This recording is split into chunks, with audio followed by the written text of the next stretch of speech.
Hello and welcome back to another episode of Rambling Addiction, the series where I talk and you listen.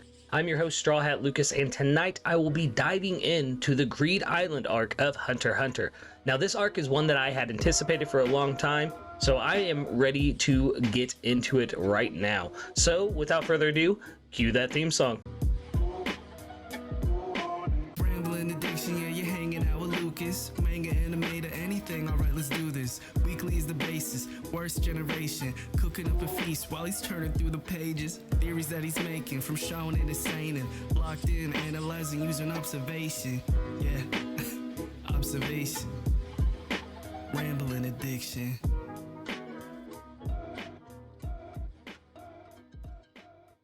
So tonight I am joined by the homie, the legend himself, a lurking legend, one might say, the head cook of the Eternal Dawn crew. That is vexyz, the lurking legend. Tell the people hellos, Vex. What's good? It's your boy vexyz, the lurking legend. Y'all can just call me Vex. Always happy to be here on the StrawHatLucas channel. Love cooking with one of my best friends here, StrawHatLucas. And yeah, I think I've been the biggest proponent of getting you into Hunter x Hunter, so I'm so hyped to get further into it with you, brother. Yeah, crazy enough, Vex found out my address and threatened to harm my family if I didn't watch Hunter x Hunter. That's true. I am the one who knocks. This is true, happened. yeah. Like I said at the beginning of the video, I have been anticipating getting to speak with you guys on the Greed Island arc. I know it's been some time since my last Hunter x Hunter video. That is because I'm almost done with the series, but that's another talk for another time. Starting out, I think I'm going to hand it over to Vex for just a moment so he can explain to us the basics of the Greed Island video game before we get into the series review. Vex, take it away, baby. Oh man. Where to start? So basically, all players who are brought into the game, the main goal is to fulfill all 100 of your designated card slots. And so there's over 100 cards. In fact, I don't know exactly how many there are, but the numbers go up to almost like 2,500 or something like that. That is too many. But yeah, so but only 100 of them have actual like card designation. Some of them are a little bit more rare to find. You have to you earn them through quests, or you can find them out in the world and stuff like that. But if you fill up all 100 of your designated card slots, then you are the victor. And there's a ton of different like spell cards and like different shops and areas and whatnot on the island where you can go and try and acquire these cards. And you could also like it is too complicated. Like just thinking about it right now, I feel like Gon with like the steam coming out of his ears, you know. Like, but that's kind of the gist of it. Is you get a book and you want to fill your book up and try to not get all of your hard-earned cards stolen from you, which is a huge tactic amongst the top players on the island. Yes. Yeah, beat people up and take as many of their cards as you can, especially if they're slotted cards, which we will get to. There's a lot of that happens in Greed Island. You'd be surprised. Plenty. It's almost like it's the nature of the game or something. Without further ado, now that we've got some of the basics of the game out of the way, I do have to say real quick, real heavy hit to me that this arc did not have either Kurapika or my boy Leorio in it. Sad day for me. That said, we got a lot of good time with Gon and Killua. I love seeing these two and seeing their relationship and seeing like how it's blossoming now, especially with things that happen after Greed Island. But to focus on Greed Island, I think that having it focused on these two particularly, especially after the Kurapika heavy storyline that we got within York New City, was the right move by Togashi. Yeah, I think that Togashi made a lot of good moves, and it's unfortunate that it's just such a York New is such a tough act to follow. Yes. And but I do like that he tells a story that you know you can say that like Gon's the protagonist, but like clearly Killua is the protagonist of York New for most of it, and like so him being able to switch who's in the pilot seat and who we're focusing on, I think is something you don't really see in a lot of other manga and anime and stuff, especially shonen. Like you typically have like the quintessential shonen protagonist, and like, you know, like this is something that has room for that, but has room for several other character archetypes to take center stage as well. Yes. And I love that. Yeah, so do I. I love the rhythm that he's had with it as well, especially with these arcs that are focusing on Gon and Killua, because obviously the Hunter games is a Gon-centric arc. Heaven's Arena is a little bit more focused on Killua, right? Because we have all the stuff with the Zoldyck family right before it, and then we have like how he's experienced Heaven's Arena as he's getting Gon through it. That said, a lot of good love for Gon in that arc as well. But then you get to Yorknu, which is Kurapika's arc, and then when you get to Greed Island, I feel like it was a really good even mesh of both Gon and Killua. Whereas, just to speak a little bit on the future with the events that happened there. But yeah, I think Togashi pulled off a really good balance within Greed Island between those two characters. And like you said, the way that he's weaving this story to have multiple protagonists and nailing it every step of the way, masterclass in writing. Yeah, and I think my favorite part of like why we are able to veer away from Kurapika, who did just get a lot of time in the spotlight, and unfortunately we did weave away from Leorio as well, who gets his development predominantly off screen for this part of the anime. But the reason why I love and cherish what we did get is because this part of the story is ultimately focusing on not just Gon and Killua's growth side by side, neck and neck, and independently, but also just like them being best friends. The whole point of this is Killua wants to help Gon find Ging. Yes, and that's beautiful. I'm going to speak on that quite a bit later in the video, I will say. But moving on to kind of the plot synopsis area, you know, Gon and Killua, still in Yorknu City, decide to attend the auction and try to gain a copy of Greed Island. Correct me if I'm wrong, there's multiple copies there, aren't there? Isn't there like 2 copies within the auction? I thought there was like 8. I could be wrong. Yeah, there's definitely multiple. Yeah, I was way off. But yeah, so there's multiple copies, and they are trying to get them. But I believe it's one man who ends up winning all of them, and that's Batara, isn't it? Batara, yeah. Batara. Close. I'm reading off notes, so. No, But you're cool. You're cool. Batara does win all of them, and we get a little bit more about how one gets inside the game. We meet some hunters. Gon and Killua are put to the test, and it turns up that they aren't up to the task. If I'm remembering correctly, right? Like, they don't prove themselves right away. No, they have like a week to like really try to hone their Ren, and they take that time to try to apply it into their specific Hatsu, which is something that we really didn't get from our previous basics in, Nen fundamentals training from, Master Wing. So this was really cool development. Yeah. Strongest in the verse, Wing. But yeah, so they do get their Hatsu in like something special, right?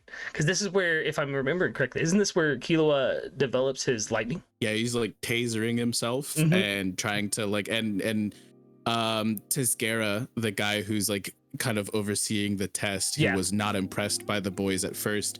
He's just like, how could you have possibly, mastered this to such a degree in like a week? I think it's like 3 days actually. I don't remember the timeline, but it's like it is a crazy short amount of time that these boys go through this development. Yeah, and this is where Gon, he starts to kind of understand the basic of what will become his rock attack. Hell if I remember, like it's chef's kiss. So yes, they do get hired and get to go into Greed Island, which it saves. Correct me if I'm wrong again. I know I keep saying that, but it saves the user's data on what looks like a PlayStation 1 memory card. Well, a PlayStation 1 and 2 memory card.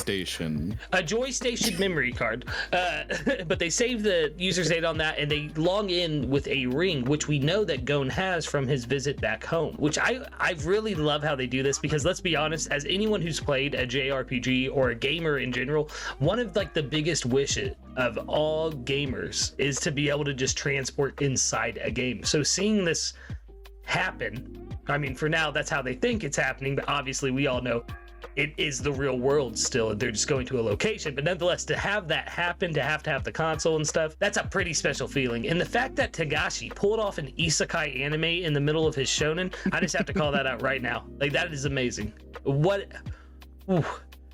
What a way to bring in such a concept. Gon, Killua, they get inside the game, and we find out that the Phantom Troupe's up to something as well. Am I right, Vex? What are they up to? Yeah, we see them finding their own way to acquiring these unscrupulously. They don't actually bid in the auction. They just find the scrub that did and kick his ass. And Shalnark, my goat, he's like a pro gamer. He like figures out a way to like get several of them in on like one memory card or some shit. Mm-hmm. And yeah, they have their own ulterior motives to pursue like whatever's going on at Greed Island, and it's so spicy. Like when we set all this up, it's crazy because we just got so much from the Phantom Troupe in the previous arc, and they really do stick to that phantom aspect of their name throughout this arc because they're in the background the entire time.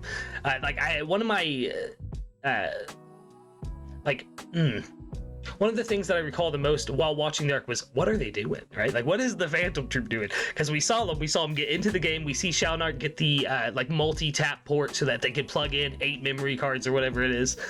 And we see them go to the island by themselves, like just go there in the real world, confirming what I had just talked about. And we meet one of the masters of the games there, and he's like, hey, you can't be here, and he teleports them off the island.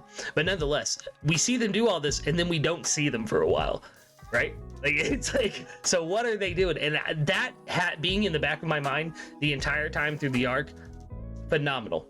Tagashi's got this really good way of keeping people in your mind, even when they're not on the forefront of the story or the precipice. Like the whole time I was watching York New City, I was thinking about Leorio and being like, well, what has he learned as a doctor, And I like that he carried that kind of thing into this arc as well with the Phantom Troupe, because I do love me some of the Phantom Troupe, I'm not gonna lie. Not you, Phaeton, but the rest. Wild. Gon and Killua get onto Greed Island, and we get the first little bits of the game. They get jumped by a scrub, as Vex called them earlier. They are scrubs, and he tries to take their cards, but little does he know, these boys know how to use some nin abilities. So it worked. And from this, we get kind of the setup of the arc. There's factions within the game that have formed some big groups that are trying to collect all the cards together. And we learn that there's also a person known as the Mad Bomber, who is, let's just say, eliminating players and stealing all of their cards. Don't you get it? If you die in the game, you die for real. To go forward a little bit, as they're leaving the town, they meet a young girl by the name of Biscuit, or as she is so called, Biscuit. And this girl kind of schools them on some nin usage. Then they make their way into this cannon, if I'm remembering correctly, Vex, and she traps a man in a pit and is like, I'll train you guys, after showing some amazing nin abilities as well. She's like, I'll train you guys if you can beat him. This is an insane display of just how like peak Biscuit is as not just a teacher, because she reveals that she taught Wing, so she's above their master. She was their master's master.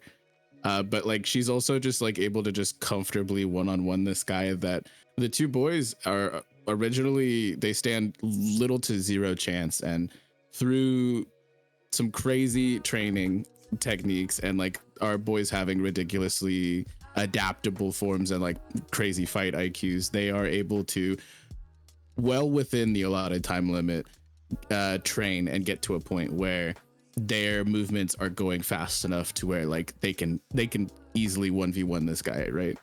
Yeah, I love a good training arc, and this is kind of what Greed Island feels like to me, is a very solid training arc with this overarching theme of almost adventure to it, right? Because they're going on this grand quest kind of to find all these cards. But I love Biscuit's methods of training as well, where she has them fight this guy for so long, and it's how they learn to use their nin abilities. But then you hear her telling them more about nin as well. Like she's pushing Gon to hit into emission and transmutation, I believe is what it is. And then with Killua, she's having him focus on his, what is it? His conjuring? I'm still learning the types of nin. His is transmutation as well, right? Yeah. Because Gon has that, he's got a pretty good understanding of his enhancements, right? But to be able to branch out into other forms of nin, as we saw with Kurapika in York New City, it is a very important part of being a skilled nin user and to perfecting your abilities with nin. I also love how mundane some of the things she has them do seem in aspect, but then like they get crazier. She's like, hold yourself up, but do it with one finger and push on the ground ever so lightly. Like Yeah, I think that when Wing was training them, he was used to training people who were a lot less skilled. Yes. No disrespect to our boy Zushi, top of the verse, but like these Number one. Gon and Killua are just built different, and it's really crazy because we witness in Heaven's Arena what Hisoka calls like memory overload whenever he's fighting Castro, the guy who does like the doppelganger ability. He's like, you spread yourself too far apart from your main core nen affinity, like, and going out into these like far like extremes that are so that you're not going to be as skilled at, and so trying to get yourself more skilled in those, you've forgotten like your basics. And so like I think it's really great that Biscuit goes above and beyond, and like she shows you to be a truly great nen user, somebody who could be considered a nen master, which I would say she is. Yes, most definitely.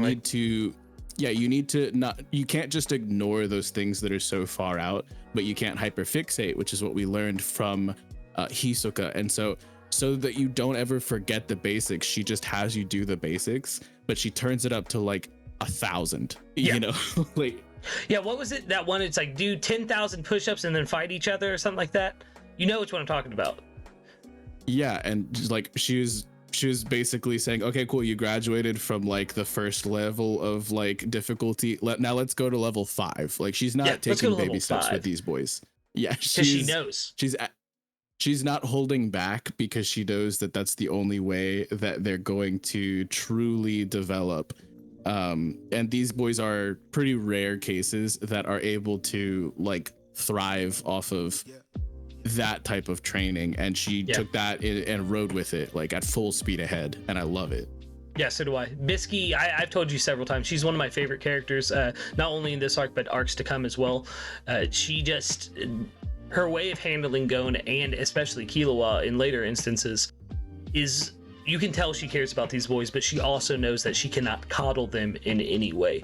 And I like that. I like that about Biscuit's character quite a bit. And, you know, she's stressing Gon a little bit to kind of come up with this power of his own, like she is seen in Killua, because Killua has his, you know, like he can tase people, he can tase himself. So pushing Gon to, you know, like I said, use that enhancer emission, doing the rock and then paper and scissors, which we don't see for quite some time, but I'll never forget him doing that stance for the first time ever. You know what I'm talking about. When they're training and he hits it for the first time. If you guys don't know what I'm talking about, here's a clip. So Vex, before we go into the reveal of the bomber, is there anything else you'd like to say about Biscuit's training? Yeah, I really think that it goes to show how intelligent that she is and how well Togashi wrote her to have her face, like have the boys face off against the perfect like magical beasts here on Greed Island in order for them to develop what they were needed, like in order for them to switch between like Zetsu and like and 10, so that they can get that bubble horse and stuff like there were like it was so well designed as like a full training arc that hats off to Togashi and like to Biscuit to be smart enough to have these boys face these tests. But like the way that it's written and the way that she knows everything, like everything that's on the table and what they are lacking and what they need to work on separately as well as together, it's brilliant. It really is. It reminded me almost, if I'm being honest, of Toriyama-sama and the way that he trained Goku and Krillin with Master Roshi, where they were, you know, I think it's like the first like 100 days of training, they're just carrying milk back and forth towards the village, going and finding a rock that he threw into the like ocean and stuff like that, and they complain about it, not realizing like that's strengthening their body. And to see Biscuit kind of do the same thing, like you're saying with the bubble horse and stuff, It's using these basic nin abilities and just getting them down to a point where it's almost like breathing. You don't have to think about it, you're just doing it. And it's a really effective way of training, especially in shonen manga, and I love seeing it. I love seeing it here. I love seeing it in Dragon Ball. Luffy doesn't get that in One Piece, sadly, but I would have loved to seen some of that there. Maybe Zoro did with Mihawk. You heard it here first, guys. Mihawk had Zoro deliver a bunch of bananas to the humandrils every day. So Killua decides then to go get a hunter's license, and while he's doing this, we kind of get the reveal that, what is his name again? It's Gunther? I just had it. Ginthru, thank you, is the bomber. He's part of the collective that has collected now 90 of the slot cards. So got the big one up right now. And I believe at this point, Gon and Killua have quite a few, don't they? This is when they've started their collection. They've got like 20 something of them. I can't remember right off the top of my head. They have a non-zero amount of cards. That is correct. Okay, yeah, just non-zero amount. Okay. Because they didn't focus on cards for, like, designated slot cards for quite a while they were training. Yeah. But I think it's after he gets back from taking the hunter exam, which, as you guys all know, is a very extreme challenge for Killua. What now? Yeah, like legitimately, that is one of the best flexes in shonen, in my opinion. To just like, that was a whole arc for us previously, you know, and now look how far we've come. Yeah, played again. It just took me a little while to collect all the badges. Yeah, that is insane. It is an insane feat from Killua. You know, every arc they give us at least one moment with him almost where it's like, holy crap, what is this guy capable of? And to see that being his moment in this arc, like you said, we had a whole arc for Gon and Killua at the hunter's exam, and if it wasn't for his shady brother, he would have passed as well. So to see him go in there and take out the entire year's roster of potential hunters like it's nothing as well. Mwah. Chef's kiss indeed. So when Killua gets back to Greed Island, and I am going to be jumping around a bit, they've decided to get started on collecting the slot cards and deciding to win the game. This leads them to form an alliance with some of the other players, and I think they get down to what, like 2 or 3 cards left before they go into the Sofraba Pirates. Sofraba Pirates. But yeah, what card is it? Because they have a certain card, because you have to beat one of the game masters to get it, and one of the game masters is the leader of the Sofraba Pirates. Sofrabi? So like the strip of beach. Yes, that's what it is. The strip of beach card. So yeah, this leads to a very intense game of dodgeball. That's the only way I can put it. And we get to see an unlikely team up that I had been waiting to see because I had a feeling it was coming for a long time. And that is Hisoka joining Gon and Killua for this amazing, once again, dodgeball game. Yeah, for a lot of people, this was like the peak of the arc, and we haven't even gotten to like the climactic like endgame battle or anything, but like I speak for me as well as a few other people who I've spoken with, you know, recently about it. This is like the true like peak climactic battle and moment, and like this is what a lot was setting up and building up towards. And like I think that Razor as a character is phenomenal. It shows us so much about not just Greed Island, but like also just like the Nen system as well. We've spent this whole time learning. The boys developed like several different more intermediate and less basic techniques with using their Nen and manipulating their aura in certain ways. And this is just chef's kiss. It's so good. It's so well done.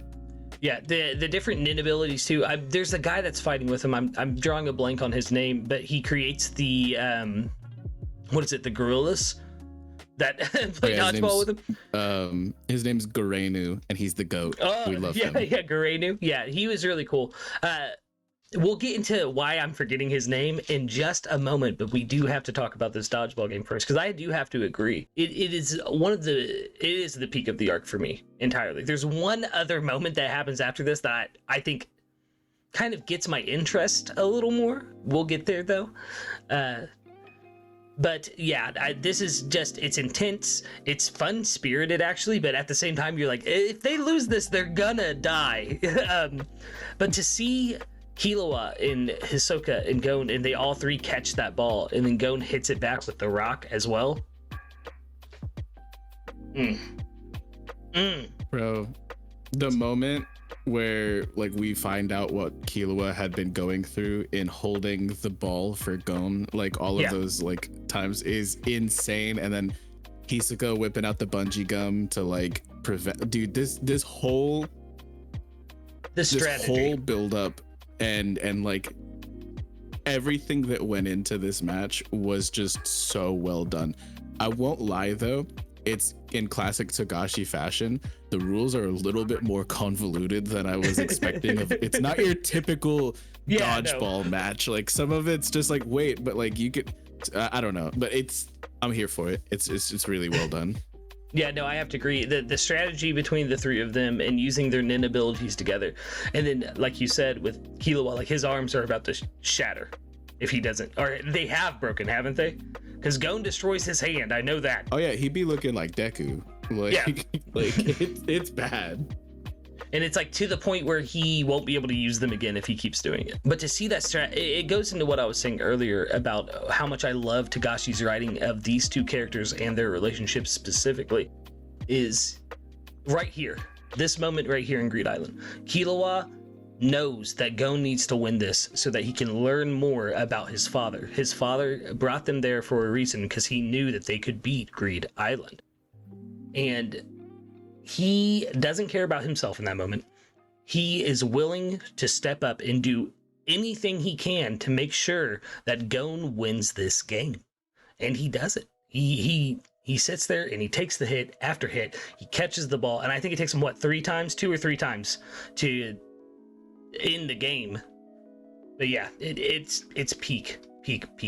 And obviously we get a character named Razor, guys, and that's just awesome. So after this peakness, Hisoka does something very interesting. But before I get to that with you, Vex, I need to talk about my issues with Greed Island overall. Like I said earlier, I could not remember that guy's name, and that is because one of my biggest issues with the arc is it introduces a lot of what would be interesting side characters, but because of the lack of time we get with each of them, I feel like I can't remember them at all. Like, I did not care enough to remember the bomber's name. I could not remember the guy who made the gorilla's name, still can't, and you just told it to me. And it's not a memory problem, they're just not memorable to me. That said, on the other foot of that, we get Biscuit, who is one of the greatest characters and a secret Joestar. And she is one of the most memorable characters in the series. So I know Togashi's on his game when it comes to writing side characters, or else he wouldn't be able to juggle the protagonist in the way that he does. But I do feel like a lot of the side characters in this arc weren't as memorable as, like Zushi is, or Wing. Which is just sad to see when you know that the mangaka can write very well crafted and intriguing side characters. Yeah, I think that that's definitely something that I could agree with after my first watch through and then my first read through subsequently, because I was anime only at first. I was like, oh man, this guy exists? I forgot about it. And then I've watched through a couple times since then, and some of these character moments have stuck with me a little bit more. And it speaks more towards his ability to implement the slow burn, because some of these little tiny interactions we get with some of these at first forgettable characters do get expanded upon later, but spoilers, you're not there yet. But I think that it's really also kind of indicative that this isn't those people's arc. And like I think that Togashi was attempting to make this a much larger chunk of his story, but it ended up becoming a little bit more succinct and more of just like a lobby, like a transitionary point to get the boys ready for what was to come, because this, for all intents and purposes, could have been its own entire series. This could have been something on like the scale of like Wano when it comes to, if you're a One Piece fan, which you probably are if you're on this channel, but it's this could have been something so much more grand in scale and spectacle and whatnot, but he had to, I feel like he did have to try to boil it down to a degree in order to just kind of get us to where we needed to go. Yeah, see, I feel the same way, because as I stated at the beginning of the video and in my past Hunter x Hunter reviews, as soon as I learned about Greed Island and kind of like from what Gon had received when he was visiting his home, I knew it was something to do with like a video game they were going to go inside. I was so hyped for this arc, and I expected such grand things from it. And I did get that in some ways, but it felt more like a training arc that had an interesting plot to it. I think another major problem I had with it was the antagonist. The bomber, just like you said, the climax to me is that dodgeball fight. And there's another moment after this that I felt was even more important. But that being the villain, it was cool to see Gon and Killua being like, we won't take this guy out. We're going to heal his friend, and we're going to make sure he gets healed as well. Even though he had, unalived so many people, they were like, that's just the nature of this game. That's how it's supposed to be played, kind of thing. So I thought that was a very good lesson for them to learn, to show some humanity even to those who wouldn't. And I think it's an important thing carrying on into the next arc as well, which for the 100th time, we will get there. Nonetheless, I couldn't, if anything, the bomber felt like a minor nuisance in the grand scheme of the Greed Island arc. But I think that you're right. If Togashi would have allowed himself a couple more chapters, or even 20, 30 more chapters to flesh out Greed Island a little bit more, maybe flesh out some of those side characters just a little bit more, I think it would have paid off as one of the better arcs in the series, instead of ranking as low as it does for me in the series, which I'm not gonna lie, it is, in my opinion, it's not a bad arc, but it's the lowest point in the series for myself. I think there is a general consensus throughout most of the fandom that this is, for all intents and purposes, the weakest story arc, which again is not to say that it's bad. I love it, yeah, but exactly. I do agree it's far from my favorite. It's not top 3, and I think that the main thing that helps me not get so stuck on thinking that Genthru is like a lackluster antagonist is I don't see him as an antagonist. He's just a dude. Like when Killua is saying to I think it's to Garenu, like after they're like, no, we're not going to use Angel's Breath on this guy, he's a monster. Killua was like, yeah, no, I've unalived way more people than he has, but you're cool with using yeah, you're cool with using Angel's Breath on me, and I'm way worse than he is. Like, and so this really it drives home the point that this is a morally gray story.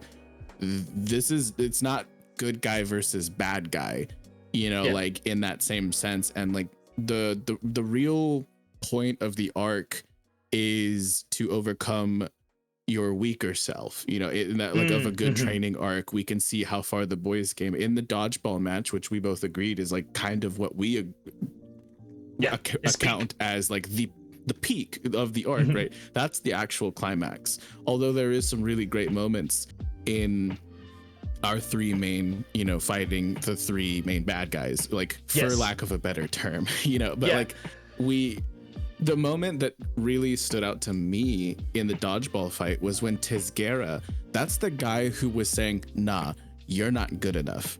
Get good, kid, and then come back to me. And then he was impressed and blown away with them during the audition, and he let them in. In the dodgeball match, Tisgera is laid out on his back and is being like, how are these kids doing this? Like, to see how far we had come from entering into the game of Greed Island and to get to that dodgeball match, it's insanity. It's wild. Yeah, it's... Ooh. Yeah, and that's I love that they use something like it fits with Biscuit's training technique as well with that dodgeball match. I know we're kind of backpedaling to that a little bit, but it fits with her training technique. the thematic element, at least, because she's having them do these rigorous exercises that are very basic exercises, but just having them do them to their extreme. It's a game that is a very basic game done to its extreme, and to use that to show just how much they've grown from trembling literally against the, Phantom Troupe in York New to now where I could see them taking them head on, no problem. You know what I mean? Well, maybe not no problem. There's gonna be a little bit of a struggle, but whoa, they definitely could stand their ground against them now. Like if Nobunaga showed up, I think going at the end of Greed Island, he wouldn't beat him, I don't think, but he would definitely be able to stand his ground quite a bit against him. No, he's cooked. He's good. Nobunaga's gonna cook him. To get kind of back to what I was saying about the lackluster antagonist, I think you said it a little bit better than I did, really, because that's how I felt about it as well. They're just players in this game. He's not a villain. He's just trying to win, and yes, he's going about it in more of a shady way, but when it comes down to it, no one has beaten this game in 20. You have to think of the end world situation they're in, right? No one has beaten this game in 20 years since it was developed, or however long it's been, and it's getting to the point where people are willing to pay out not just a little bit of money here. There are a couple billions, a fortune's worth of money to whoever can beat it. So the pressure's on, and I think Killua saw that. I think the moment between him and I think it was Guerrera who said it to him. I think you're right. Guerrero. I said Guerrera, like Eddie Guerrera. I don't know why. But no, I think it was Guerrero who had said to him, where he'd said, I've killed way more people than him. I think that was one of my favorite moments of the entire arc as well. And to kind of speak back onto the first point I had said that kind of brought the arc down to me with the side characters, I think the reason I had such trouble connecting with these other side characters too is because the one side character I wanted to know more about, I didn't get to know more about, and it's the man that Hisoka is following. And he is there to find someone who can exercise nin abilities, which we do meet someone because we find someone who exercises one of the bombers. I've not learned his name yet in the series, I don't believe. Whatsoever. I think you did. Did I? I've been protecting myself just in case. I believe it does mention his name. It's Abangane. Abangane? I don't think I've heard that. I'm being honest. I feel like I remember that. But nonetheless, they find this exorcist, and the plan is, what's the plan, Vex? Who are they gonna fix? Oh, it's the boy, the main boy, the goat.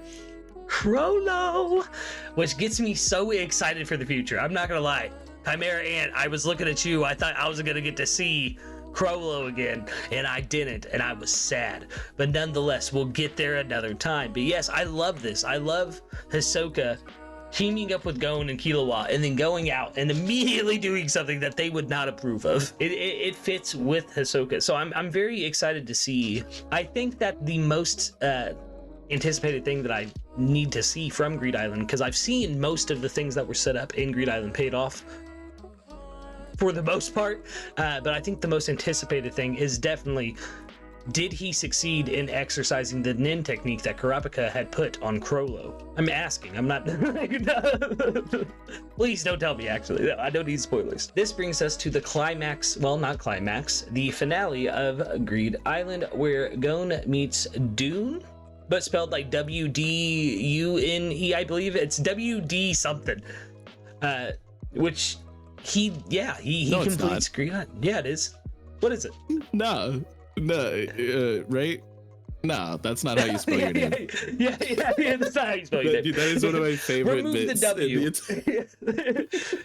So we find out Greed, just to clarify what Vex and I are laughing about, but if you made it this far in the video, I figure you know. Greed, the name for the game, Greed Island, comes from Ging, Razor, and then I cannot remember the other two, because I feel like we haven't seen them enough yet. It's Ging, Razor, Elena, Eta, and Dwoon. Yeah, that's it. And he made Dune remove the W from the start of his name so it fit Greed. And I promise you, we both remembered their names the first time around and didn't have to cut anything.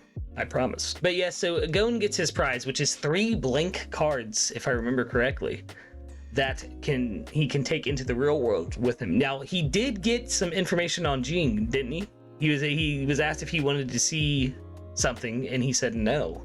It was Jing's location, if I remember correctly. So he was offered a chance to get a special ending that was created just for him, Yes. or a normal ending. And Gon, being the absolute Chad that he is like, no, I'll take the normal ray one. of light. Yeah, he does take the normal one. Why do I feel like Dune, though, was like, hey, yeah, he would have known where his dad was if he would have taken the special ending. Am I wrong on that? No, it was like a test, and like Gon passed, because Gon's like, no, Ging asked me to beat the game, and I beat the game. I want the normal ending. Like, I don't want anything fancy, like, I don't want any special treatment. Like, Gon he's the absolute GOAT for that reason. Yeah, he really is. And I love that about him. So they take some of the cards into the world. I believe he cheats the system, doesn't he? To take a teleportation card with him. Yes, and depending on which of the 2 main teleportation cards it is revealed to us is how like this outcome would play out. Mm-hmm. So he could have used, I think it's called magnetic force, which takes just you to the location of a single stated individual within your friends list.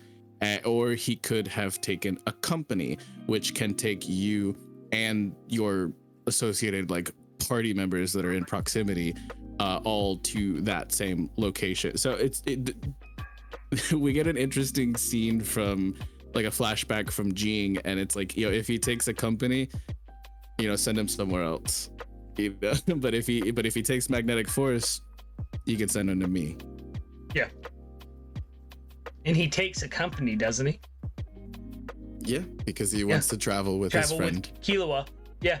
And they find out that in the decks you have, a list of all the players that you have met, and there's a name that is I believe it's an anagram of Ging. I don't know if I'm using the correct literary device, but either way, it's Ging jumbled up, and I'm going to play a clip because I'm just going to play a clip. You guys will see why. So Gon selects this name and travels, and when he goes to this location expecting to find Ging, he finds a mysterious man with long white hair and a kind of foreboding presence to him. A man by the name of Kite. To be continued. And that is where I will go into final thoughts, but first I would love to say a special thank you to the best friend, the homie, the boy, vexyz, the lurking legend. Thank you for joining me for my Greed Island discussion today, my friend. Oh yeah, always a pleasure.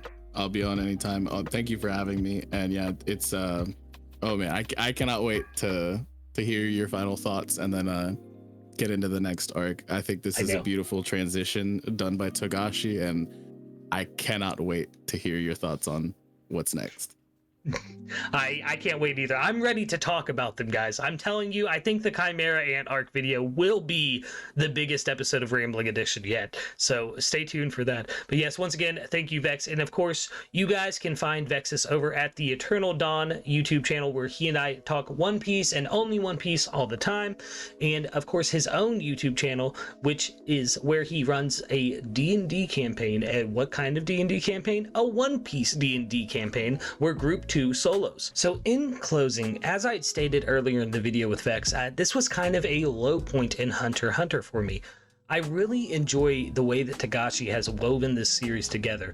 From the start all the way up to this point where I am in my reviews, it was a very solid straight line of excitement until we got to Greed Island. Like I said, the antagonist was a problem for me, but I think that is because there were more interesting characters that may have been on that nefarious side, like we saw with the man who can exercise the Nin ability from Crollo. That said, I think my main problem with Greed Island is I wanted it to just be a fun romp for Gon and Killua. And yes, it did kind of end up being that as they did beat the game, but what I really wanted was that I wanted them to catch a break for a little bit, right?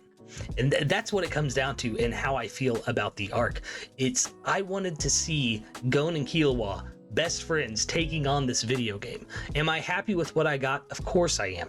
But that is what I expected of Greed Island, and I sadly, yes, kind of got that, especially with the dodgeball match, their relationship forming with Biscuit and everything. But I don't know. I wish Tagashi would have leaned into that aspect, the fun aspect of playing a game co-op with your best friend, just a little bit more. That said, at the end, with meeting Kite and this ramp up that immediately goes into the Chimera Ant arc, which I'm going to state right here, right now, is the greatest arc in all of Hunter x Hunter that I've seen so far. So I cannot wait for next time where I get to spit with you guys on how much the Chimera Ant arc impacted me, not only as a fan of Hunter x Hunter, but as a person as well. So I've been StrawHatLucas, Captain of the Eternal Dawn. Make sure you like, comment, subscribe, ring the bell icon, all the stuff YouTube tells me to promote to you guys before I get out of here. But more importantly than anything else in this entire world, I want all of you to have a wonderful, wonderful night.